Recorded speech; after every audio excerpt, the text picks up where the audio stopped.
Pemerintah yang kita tahu adalah kepala negara atau presiden. Itu dalam arti sempit. Sedangkan dalam arti luas, pemerintah adalah gabungan dari 3 lembaga kekuasaan. Coba, barangkali ada yang masih pernah ingat bahwa lembaga kekuasaan negara terbagi berdasarkan trias politika, ada 3 lembaga kekuasaan. Masih ingat? Yang pertama, lembaga kekuasaan eksekutif. Yang kedua, lembaga kekuasaan legislatif. Dan yang ketiga, lembaga kekuasaan yudikatif. Itu adalah 3 lembaga kekuasaan berdasarkan teori trias politika yang dicetuskan oleh seorang tokoh bernama Montesquieu. Nah, pertanyaannya, apakah pemerintahan negara kita juga adalah gabungan dari 3 lembaga negara ini atau 3 lembaga kekuasaan negara ini? Ya, kita mengadopsi trias politikanya Montesquieu. Tapi ada lembaga kekuasaan lainnya yang keempat sebagai pelengkap dari 3 lembaga kekuasaan sebelumnya, yaitu lembaga kekuasaan eksaminatif. Nah, itu yang akan kita pelajari di awal topik ini. Semoga cukup dipahami ya apa yang Bunda jelaskan. Yuk kita mulai perdalam materinya. Di awal topik materi yang akan kita bahas di kelas 10 ini yaitu tentang nilai-nilai Pancasila dalam kerangka praktik penyelenggaraan pemerintahan negara.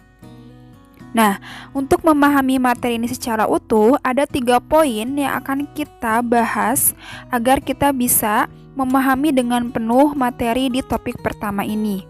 Yang pertama, yaitu tentang pemerintah dan yang menjadi unsur pembentuk pemerintah itu sendiri, yaitu kekuasaan dalam menjalankan pemerintahannya. Yang kedua, kita juga akan memperdalam dan membahas mengenai nilai-nilai Pancasila yang menjadi kerangka dalam praktik penyelenggaraan pemerintahan. Dan yang ketiga, kita akan membahas mengenai aktualisasi atau penerapan nilai-nilai Pancasila dalam kerangka praktik penyelenggaraan pemerintahan negara. Nah, itu adalah awal dari materi yang akan kita bahas di subbab pertama ini. Di awal materi ini, kita akan membahas mengenai pemerintahan.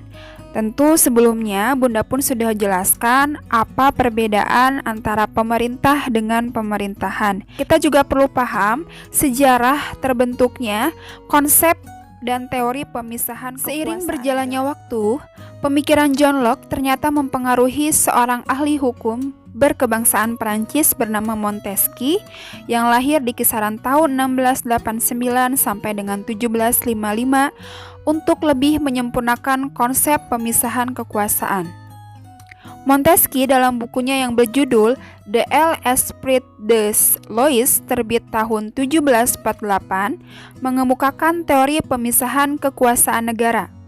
Montesquieu menyatakan bahwa kekuasaan dalam negara harus dipisahkan menjadi 3 jenis bentuk kekuasaan, yaitu yang pertama kekuasaan legislatif, la puissance législative, yang kedua kekuasaan eksekutif, la puissance exécutive, dan yang ketiga kekuasaan yudikatif, la puissance de juger.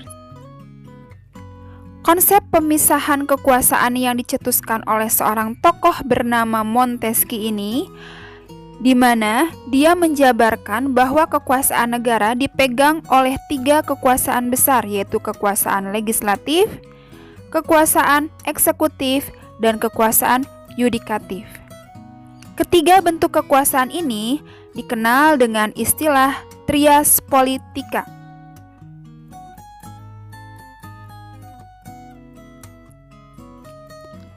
Trias politika adalah teori atau konsep besar yang membahas mengenai pembagian kekuasaan negara, yang mana trias politika ini pun diadopsi oleh Indonesia dalam pelaksanaan pembagian kekuasaan pemerintahannya. Dimulai dari adanya lembaga eksekutif, yaitu lembaga yang menjalankan pemerintahan. Yang kedua, lembaga legislatif, yaitu lembaga yang membuat aturan perundang-undangan. Yang ketiga, lembaga yudikatif, yaitu lembaga yang fungsinya melakukan peradilan.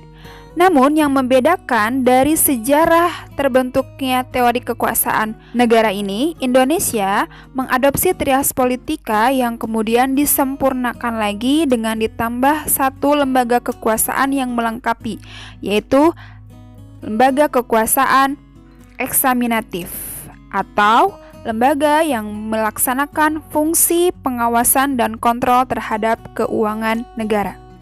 Nah, gimana tadi? Cukup jelas kan apa yang Bunda jabarkan? Semoga bisa terpahami dengan baik ya. Sekarang, yuk buktikan dengan pos tesnya.